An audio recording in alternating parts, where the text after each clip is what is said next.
अच्छे दिन आएगा अच्छे दिन आएगा अच्छे दिन आएगा अच्छे दिन ಬಂದೇ ಬಿಡ್ತು ನೋಡಿ.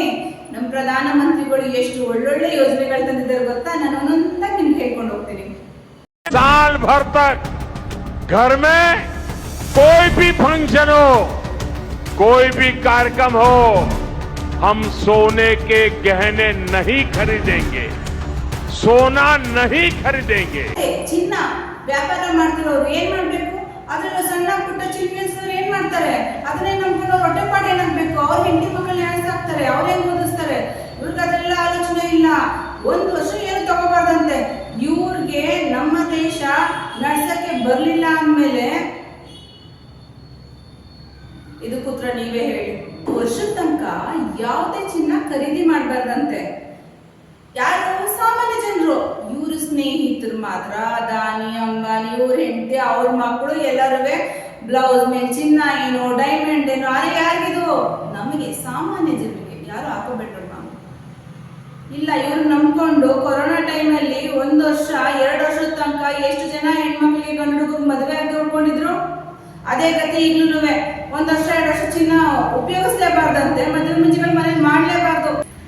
ನೋಡಿ ನೋಡಿ ಮತ್ತೆ ಕೊರೋನಾ ವಾಪಸ್ ಬಂತೋ ಏನೋ. ವರ್ಕ್ ಫ್ರಮ್ ಹೋಮ್ ಅಂತೆ. ಅವಾಗ ಸಾಲಿಲ್ಲ ವರ್ಕ್ ಫ್ರಮ್ ಹೋಮ್. ಎಷ್ಟು ಜನ ಕೆಲಸ ಕಳ್ಕೊಂಡ್ರಿ? ಮರ್ತೋದ್ರ ಎಲ್ಲರೂ. ರವ ನರಕ ಕೊರೋನಾ ಟೈಮಲ್ಲಿ ನಾವು ಕಂಡಿದ್ದು ಅದೇ ನರಕ ಈಗ್ಲೂ. ವರ್ಕ್ ಫ್ರಮ್ ಹೋಮ್ ಮಾಡ್ಬೇಕಂತ ಅದೆಷ್ಟು ಜನ ಕೆಲಸ ಕಳ್ಕೊಂತಾರೋ ಭಗವಂತ.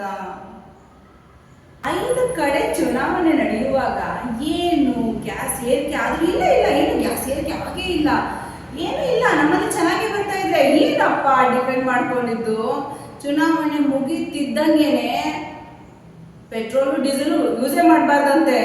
ಮೆಟ್ರೋಲ್ ಓಡಾಡ್ಬೇಕಂತೆ, ಟ್ರೈನಲ್ಲಿ ಬಸ್ಸಲ್ಲಿ ಓಡಬೇಕಂತೆ. ಇವ್ರು ಮಾತ್ರ ಚುನಾವಣೆಗೆ ಅಂತ ಕೋಟ್ಯಾಂತರ ರೂಪಾಯಿಗಳನ್ನ ಸುರ್ಕೊಂಡು ಗಾಡಿಗಳಲ್ಲಿ ಹಿಂದೆ ಮುಂದೆ ಅಕ್ಕ ಪಕ್ಕ ಇವ್ರ ಮಂತ್ರಿಗಳು ಚುನಾವಣೆ ರ್ಯಾಲಿ ಮಾಡಿದ್ದೇನು, ವೆಸ್ಟ್ ಬೆಂಗಾಲ್ ಅಲ್ಲಿ ಗೆದ್ದಿದ್ದೇನು, ಗೆದ್ದಿದ ತಕ್ಷಣ ಇದು ಹೇಳ್ತಾ ಇರೋದೇನು? ನೀವೇನು ಎದುರ್ಕೋಬೇಡಿ. ಇದೆಲ್ಲನೂ ಸಾಮಾನ್ಯ ಜನರಿಗೆ ಮಾತ್ರ. ಅವ್ರಿಗೆಲ್ಲ ಏನೇ ರೂಲ್ಸ್ ಅಪ್ಲೈ ಆಗಲ್ಲ. ಕೊನೆಗೆ ಅಡುಗೆಗೆ ಹಾಕ್ತಿರಲ್ಲ ಎಣ್ಣೆ, ಅದನ್ನು ಇತಿ ಮಿತಿಯಾಗಿ ಬಳಸ್ಬೇಕಂತೆ. ಏನೋ ಮಿಡ್ಲ್ ಕ್ಲಾಸ್ ಜನಕ್ಕೆ ಅಭ್ಯಾಸ ಆಗಿದೆ ಇತಿ ಮಿತಿಯಾಗಿ ಬಳಸಿ, ಹೆಂಗೋ ಅಡ್ಜಸ್ಟ್ ಮಾಡ್ಕೊಳ್ಳೋಣ ಬಿಡಿ. ರಾಸಾಯನಿಕ ಗೊಬ್ಬರ ಬಳಸಬಾರ್ದಂತೆ, ಸಾವಯವ ಗೊಬ್ಬರ ಬಳಸ್ಬೇಕಂತೆ. ಇದೊಂದೇ ನೋಡಿ ಒಳ್ಳೆ ಮಾತು ಹೇಳಿದ್ದು. ಅಟ್ಲೀಸ್ಟ್ ಜನರಿಗೆ ಆರೋಗ್ಯ ಸಿಗುತ್ತೆ. ಆದ್ರೆ ಇಲ್ಲಿ ಇನ್ನೊಂದು ವಿಷಯ ತಿಳ್ಕೋಬೇಕು. ಅಲ್ಲಿಗೆ ನಾವು ಎಷ್ಟು ರಾಸಾಯನಿಕ ಗೊಬ್ಬರನ ಹೊರ ದೇಶದಿಂದ ತರಿಸ್ತಿದ್ವಿ ಅಂತ. ವಿದೇಶಿ ಪ್ರಯಾಣ ಯಾರು ಮಾಡಬಾರ್ದಂತೆ. ಅಯ್ಯೋ, ಎಲ್ಲಿ ಮಿಡ್ಲ್ ಕ್ಲಾಸ್ ಜನಕ್ಕೆ ಇದೇ ನಮ್ಗೆ ನ್ಯೂಸ್ ಇಲ್ಲ. ಪಕ್ಕದ ಊರಿಗೆ ಹೋಗೋದು ಕಷ್ಟ, ಮನೆ ಬಿಟ್ಟು ಇನ್ನೆಲ್ಲಿ ಹೋಗೋಣ? ಇಲ್ಲಿ ಒಂದು ವಿಷಯ ನಮ್ಮ ಜನರಿಗೆ ಗಮನಕ್ಕೆ ಬರಬೇಕು. ಇದೆಲ್ಲ ಒಂದಕ್ಕೊಂದು ಇಂಟರ್ಲಿಂಕ್ ಆಗಿದೆ. ಕೊರೋನಾ ಟೈಮಲ್ಲಿ ನಾವು ಎಷ್ಟು ಕಷ್ಟಪಟ್ವಿ ಅದೇ ಕಷ್ಟ ಈಗ ಎದುರಿಸ್ಬೇಕಾಗತ್ತೆ. ನಮ್ಮ ದೇಶದ ಆರ್ಥಿಕ ಪರಿಸ್ಥಿತಿ ಬಹಳ ಕುಸಿದೋಗಿದೆ. ನಮ್ಮ ದೇಶದ ಏನು ರೂಪಾಯಿ ಬೆಲೆ ಡಾಲರ್ ಲೆಕ್ಕದಲ್ಲಿ ಎಷ್ಟು ಇಳಿಕೆ ಆಗಿದೆ ಅಂದರೆ ಅದರದೇ ಇದು ಪ್ರತಿಬಿಂಬ ತೋರಿಸ್ತಾ ಇರೋದು. ಇದೆಲ್ಲ ಮಾಡಬೇಕು ಅಂತ ಹೇಳ್ತಾ ಇರೋ ರೀಸನ್ನೇ ಅದು. ನಮ್ಮ ರೂಪಾಯಿ ಬೆಲೆ ಫುಲ್ಲು ಕುಸಿದು ಹೋಗಿದೆ. ನಮ್ಮ ಜನರು ಅರ್ಥ ಮಾಡ್ಕೋಬೇಕಾಗಿರೋ ವಿಷಯ ಏನು ಅಂದರೆ ಇಲ್ಲಿ ಎಲ್ಲನೂ ಒಂದಕ್ಕೊಂದು ಇಂಟರ್ಲಿಂಕ್ ಇದೆ. ಫಾರ್ ಎಕ್ಸಾಂಪಲ್, ಯಾಕೆ ಇದನ್ನೆಲ್ಲ ನಾವು ಹಿತಿ ಮಿತಿಯಾಗಿ ಬಳಸಬೇಕು? ಬಿಕಾಸ್ ನಾವು ಹೊರ ದೇಶದಿಂದ ಇದನ್ನೆಲ್ಲ ಇಂಪೋರ್ಟ್ ಮಾಡ್ಕೊಂತಿದ್ದೀವಿ. ಇಲ್ಲಿಂದ ಹೋಗ್ತಿಲ್ಲ, ಇಮ್ಯಾಜಿನ್ ಮಾಡ್ಕೊಳ್ಳಿ, ಅಲ್ಲಿಂದ ನಾವು ಇಷ್ಟು ತಗೊಂತಿದ್ದೀವಿ. ಹಾಗಾದ್ರೆ ನಮ್ಮ ಭಾರತ ದೇಶದಲ್ಲಿ ಉತ್ಪನ್ನಗಳೇನಾಯ್ತು? ಇವರು ಯಾವ್ದ್ರ ಮೇಲೆ ಗಮನ ಕೊಡಬೇಕು? ಸ್ವದೇಶಿನ ವಿದೇಶಿನ? ಅಲ್ಲಿಗೆ ವಿದೇಶದಿಂದ ನಾವು ಇಷ್ಟು ತರಿಸ್ಕೊಂಡಿದೀವಿ ಅಂತ ಆಯ್ತು.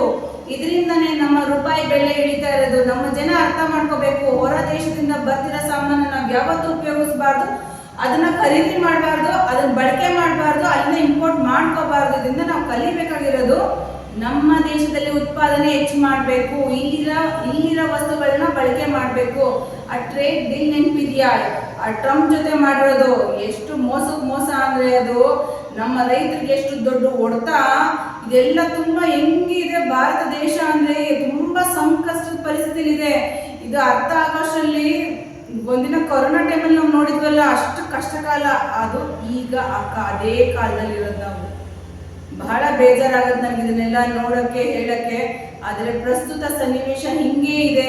ನಮ್ಮ ಜನ ಅರ್ಥ ಮಾಡ್ಕೊಳ್ಳಿ, ಇದರಿಂದ ನಾವು ಹೊರಗೆ ಹೆಂಗ್ ಬರ್ತೀವಿ ಅನ್ನೋದು ನನಗೆ ಅರ್ಥ ಆಗ್ತಿಲ್ಲ.